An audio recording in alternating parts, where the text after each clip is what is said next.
Welcome to another episode of your mom's favorite esports talk show, Technical Timeout, right here on the Ultimate Endgamers League YouTube channel. Each and every single Wednesday night at 6 p.m. Pacific, that is 9 p.m. Eastern. And boy, did we have an amazing week of games. We have moved beyond the blowout meta and into the down and dirty UEL Season 9 action, like a party at Pigpen's house. And like a bad Steven Seagal movie, no one in the UEL is willing to back down, and the competition is rising to the occasion with throat punches and groin kicks for everyone to enjoy. And as a fan of the league, I am enjoying it. Like a kid taking off his training wheels for the first time and bolted down the driveway to freedom and neighborhood supremacy. Ooh, the UEL is rocking the body that rocks the party, so get out your seat and jump around. Heck yeah, throw your hands in the air, wave them like you just don't care. Season 9 is in full effect, and the race for $1 million continues tomorrow. So I've got one question for you, and one question only. Are you ready? Because it's time to break forth the rhythm and the rhyme. It's time to get down like a clown, like Charlie Brown, and turn that frown upside down. And it is time for the UEL to shine. So what do you say we get down to that UEL beatdown?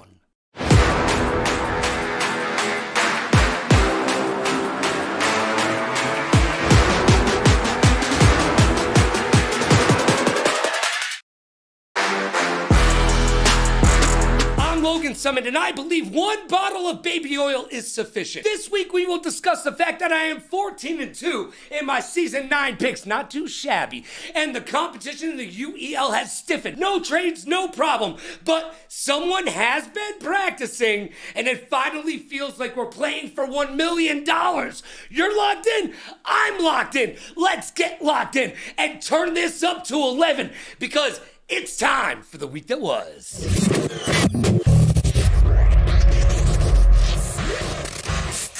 Life moves pretty fast, and if you don't stop and look around, you could miss it. Can you do a kickflip? Tony Hawk can, and Activision is about to flip back into one of the best sport games of all existence. Tony Hawk and Activision have announced they are back into continuing one of pop culture's video game zeitgeist. Pro Skater is back, baby! The partnership will continue with another radiation that promises more tricks, spills, and of course a killer soundtrack. By the way, being a content creator these days certainly has its perks. Between hot twooing your way into a podcast supremacy or becoming the next celebrity boxer, you can certainly make your way in the world today. Now you can add video game company co-owner to that list of things you can accomplish. That's right, Amaranth. Yes, Amaranth has been made an owner of Wild Card Gaming. Okay. Let's not forget, she makes an average of $10,000 at night sleeping on stream. So this may be a little bit more work than she's accustomed to. No, Diddy, pause. This week, federal authorities seized over 1,000 bottles of baby oil from Diddy's homes in NYC and Miami. Tell me, these babies made that oil? Isn't that how we got into this problem in the first place? And now it's time for the champ and the chump. And now it's time for the best and the worst from the week that was. That's right, the champ and the chump, baby. The champ and the chump is brought to you by G Fuel. Head on over to gfuel.com. Use the code Logan to save yourself a ton of money on your favorite energy drink. That's right, go to gfuel.com, use code Logan, and save yourself a ton of cashish. You'll thank me. And this week's champ is none other than Elise, our Chief Wellness Officer right here at the UEL. And while she is breaking down glass ceilings, she's also helping us keep our esports mindset intact. That's right, I always say, we need more esports mental mentality conversation. And Elise is helping us get it done right here at the UEL. And again, right, it's the whole thing. It's the game that you're in, but then the environment that you're in and the different personalities. Like, you have to be able to tune it out or be able to feed off of it. Again, depending on what game we're playing, depending on where we are in the game, depending on where we are on the board. It's just a lot of moving parts that become seamlessly together to create this environment. And now it's time for our sad phase. Oh, Billy the GOAT doesn't live up to his name. He lost to Connor and Tekken. Coming in with the king. Yeah, I mean, Billy's still on that victor, but hopefully Connor might be able to get up to something with that grab. Connor's going to come in here and show Connor what he's got. goes crazy and you. takes out Billy. Connor was 16-7 on the day, whereas Billy did prove to be a true Tier 1 at 8-2. But Billy, I need you to live up to the GOAT moniker, baby! And now it's time we should talk in private, because I've got some issues. And Issues is brought to you by Newer. Go to newer.com right now and use code Logan to save yourself up to 20% off all your creator needs and wants. It's pro gear at amateur pricing. My entire studio is built from Newer, and yours should be too. First, what a week. Now it feels like we're playing for $1 million. We've had 6 straight games within a 4-point spread, and I am 14-2 in my picks this season. Not too shabby. The Bandits went on an 8-1 run to end the match versus the Cyclones, while the Cyclones forfeited Rainbow Six really late in the game. They couldn't get the setup, and I am sick and tired of talking about setups. It's week 5 already. Boseve continues to carry the team at 19-11, with Jury doing their part at 23-12. Pizza, not quite a man yet, contributing strongly at 19-11, even though his team has been heard saying he is not pulling his weight. Is he going to be made a scapegoat for a trade this season? We'll find out. Lucci at 12-6 may be the most improved player candidate on his team. After tying it up at 7-7, the bots explode with a 5-1 run to beat the Ghost. While Spicy was not hot, 16-7, well below a T1 expectation, and Hydro, a team worse, 13-19. Is Billy in the MVP conversation at 15-5? I think so. Mordecai, 19-10, went 5-0 in fighting games against the Ghost, and the bots won strategy and fighting games a combined 8-1. So we know where they are strong like the bull. Are the X-Gods a shoo-in for the South Conference Championship? They're the last unbeaten team in the conference and the second best team in the league behind your returning champions, the Reapers. X-Gods won shooting and strategy, a combined 8-2. Josh Backwards went 10-2 in the match as a rookie, and KIC at 19-16 is underperforming, has a worse win rate than the team average. While on the flip side of that coin, the X-Gods have 5 players in the top 10 in the league overall records. The other 5, all Reapers. So the question is, who are the Paladins? Are they the team that went 7-14 against the Bandits? Or are they the 13-14 team that played the Click? They look like they could be a playoff team against the Click, but they let the opportunity slip away. And now they have a tough schedule coming up. The Reapers, Ravens, Bots, Ghost, and X-Gods over the next 5 weeks. What's up with TLG? Needs a little bit of TLC at 16-13. And Imperial at 5-15? Ooh, you can do better. Chicken Tech is on par at 18-14. And Carnage, 15-20, only has a winning record in shooters. Needs to be better. Jekyll is leading the team 22-14 with no losing record in any genre and the only champion on the squad. With rookie and Vegas native King Cryptics making their debut with the Paladins this week, will he be the catalyst for winning ways? I certainly hope so. And finally, stop forfeiting Jected Rivals. It's one of the coolest games on the wheel, and I need to see it played out more. Flappy Birds meets Fall Guys, X Twisted Metal, everything about that spells fun. Also, be a personality in this league. Make us care about your story, because if you don't care, we don't care. And now it's time to make some predictions.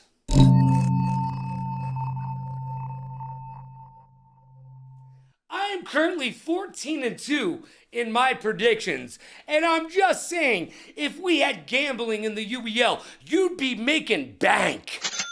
On the Thursday edition of the UEL, we will see the Blaze take on the Bots. And if this season is telling us anything, I gotta be honest with you, the Blaze might be called the Summits at the end of this year. I got the Bots and Billy taking this one to the bank. We'll see ya on January 18th, Hollywood. And on Friday, we've got the 0-3 Cyclones taking on AJ and the X-Gods. And if you are where I'm standing, the X-Gods are the number 2 team in this league, no doubt, right behind the Reapers, your defending champions. So, Cyclones, you got your work cut out for you. Have fun with that. Unless there's a natural disaster, you don't have this. On Saturday, another 0-3 team, the Shoguns, take on the Bandits. And some folks over at Inside the Wheel feel like the Shoguns could see their first win of the season. However, that's not the case. But mark it down on your calendars, kids. December 7th sees the 0-3 Shoguns go against the 0-3 Cyclones. And at the end of that battle, somebody will have a win. And on the Sunday edition of the UEL, we see the 3-time defending champions against the Paladins. They are 0-2 right now, and even with rookie sensation King Cryptix coming into the mix and making his appearance in the UEL studio for the first time, I don't think the Paladins have what it takes to beat the defending champions. The Reapers still have to show us that they are not the best team in the league. But they are. Yeah. Now let's check it on the Magic 8 Ball and see how we did. Signs point to yes. Sounds like my dating history. And now it's time for 5 questions. I've got questions and hopefully you've got answers. It's time for 5 questions. And this week's guest is none other than the Ravens GM, Wonk Ho. Hello. Oh, man. Thanks for being here. I totally appreciate you taking time out of your day to answer some questions. And the first one, you know what? The first one's going to be the most obvious. I have to ask, what's it like being a woman in esports today? Man, it's something. I mean, I've always said it, like, whenever I play, obviously not this season, but when I do play, I'm never thinking about the fact that, like, I'm a woman. I just look at myself as equal to all the boys, all the men playing. But I don't know. It's something. Like, it's certainly an experience, and it was an honor to be the first female in the UEL. And I'm hoping we can see some more coming in through the doors next season, maybe.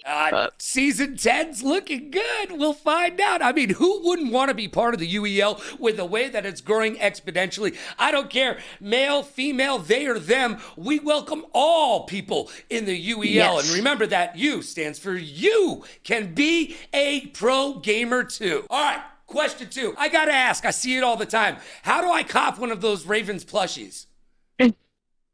So, we're not sponsored, but there's a company that makes, they make, a bunch of fun little characters. I actually have another one right here. This is a little moth guy. I'm gonna drop the company name, but you guys should sponsor us. Squishables. Ooh, I randomly like that name. Squishables. Exactly. It's great. I randomly walked into Spencer's one day, and he was sitting there, and I was like, "Oh my god, that's literally our logo in a plush!" And funny enough, his name ended up being King Raven, like on the actual tag, and that's what I've always called like the logo. Yeah, it was too perfect, but that was a synergistic moment in the Ravens' history right there. Walked into Spencer's and said, "Oh, I found a Raven." I figured his name would be Edgar Allan Poe. Anyways. Yeah, no, that would have made sense too. Just saying. All right, I gotta ask you this question. I feel like a lot of us in chat need to know this. What's up with Exile? Oh man, I knew I was gonna get this question, and I've chosen to not speak on it because I don't like to reel myself into the drama. But simply enough, Exile's a good guy. Like, he really is a good guy, and I want him to be able to display the talent he has, and I don't think he's really going to mesh well with us. I think we kind of just already have, like, our starting squad. Mm-hmm. But, yeah, I mean, if somebody wants him, hit me up. Yo! Because y'all talk about free Exile, and you're not hitting me up. Yo, we're gonna need t-shirts, free exile. Yo, all you gotta do is pick up that phone, right? Or, hey, Discord's Exactly. easy enough. Question number 4. Which is it, Goth or Alt? Oh my god. Okay. I don't really put myself into a box. Good. I like that. I like that. I've been called UEL's emo queen for the longest, but I'm definitely sorry. That was I am Herb giving me a phone call right now. He must have forgot. He wanted to say something, but no, I'm I don't know. I would say I'm more of like a metalhead than anything. Okay. I grew up on it, and it's still definitely just a part of me. But we can go with alternative, I guess, to make it. Favorite metal band then? What's your favorite metal band? Oh man. Just give me one. Come on. If you know me, you know I love Motionless in White. You know that's the number one, and then Ghost Kid is probably a close second. But I could go on and on all day about all the bands. Funniest part about that, I don't know either of them. Neither. I've never heard of either of them. My Google is going off right now. I'm like, hold on a second, let me look this up. Does that rhyme with Bieber? Because I don't. Anyways, No. All right. Question number 4. We've moved on to question number 5, and this one I like to ask. Turn the mirror on yourself here. What do you need to do as the Ravens GM to better help your squad prove to be a legacy team and get this season moving in the correct direction? I feel like the biggest thing is accountability. When mistakes are made, they can't just be like swept under the rug and like, oh, it's okay, you know, it's all right. No, it's not okay. And we need to point out those mistakes, work on them, get better, and just win. Like that's what we always say, just win. Which we didn't do in the last game. So. Hey, I'm 14-2, and you were my first loss, by the way. I bet against you. I know. But here's the thing: is I woke up that morning, and the goat Billy texts me, "I'm not gonna be there today." Well, Billy, you should have told me that yesterday. Oh man, Billy, come on. Come on. I want to run it back. Well, you're gonna get a chance to at some point this season, if hopefully. I got a 6th question because I need to know: how'd you get the name? Oh man. So funny enough, I got it while playing Fortnite back in like 2017.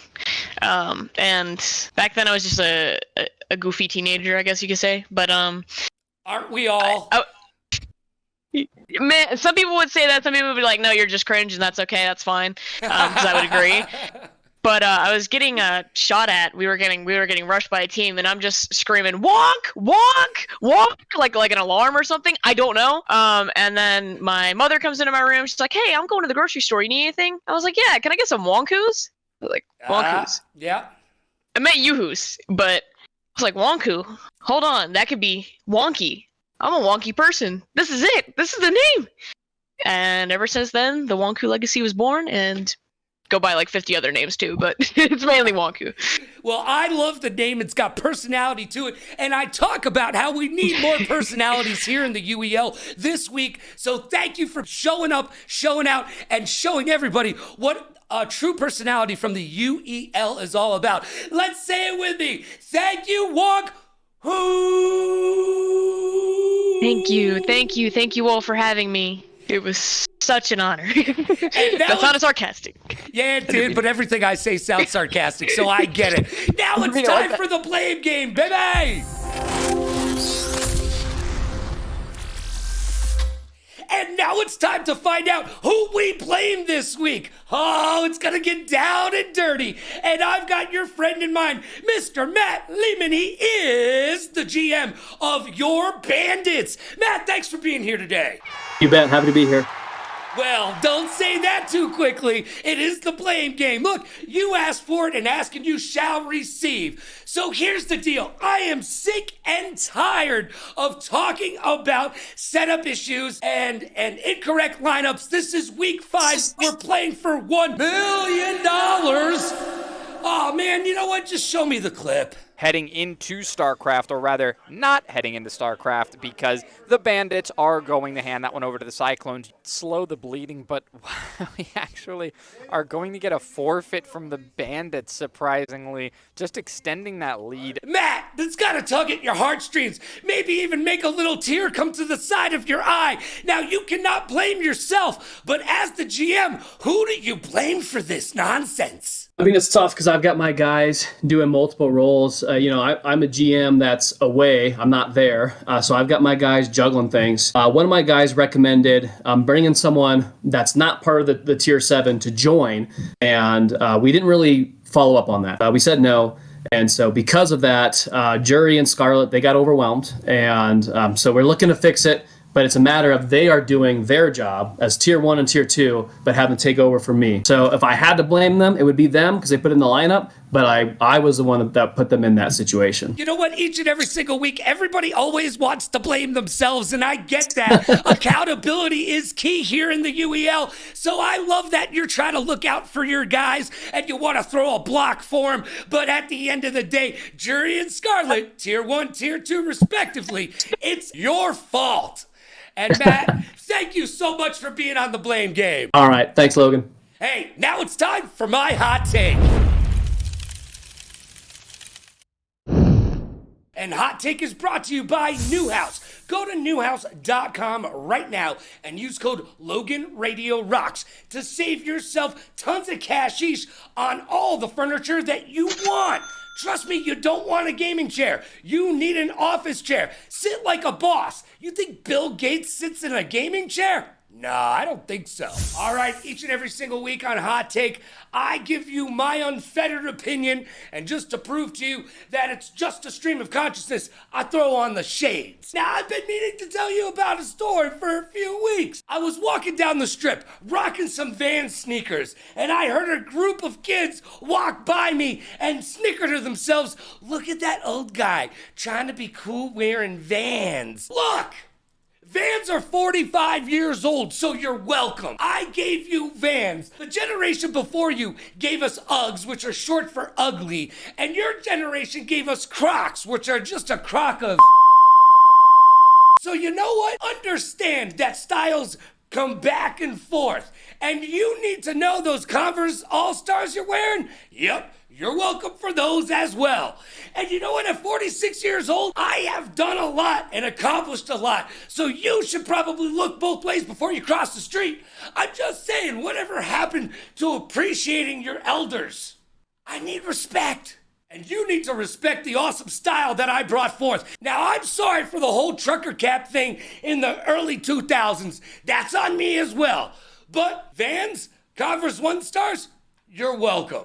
And that's my hot take. We did it like this, we did it like that, we did it with a wiffle ball bat. So I'm on the run, the cops got my gun, and right about now, I know you had some fun. Thank you for joining me right here on another great, fun-filled, fact-packed episode of Technical Timeout on the Ultimate Endgamers League YouTube channel. You can catch us each and every single Wednesday night at 6 p.m. Pacific, that's 9 p.m. Eastern. Look, tomorrow, the race for $1 million continues, and the action is just getting bigger, better, badder, and hotter. So tune in, join me and the rest of the team as we bring you all of the UEL action.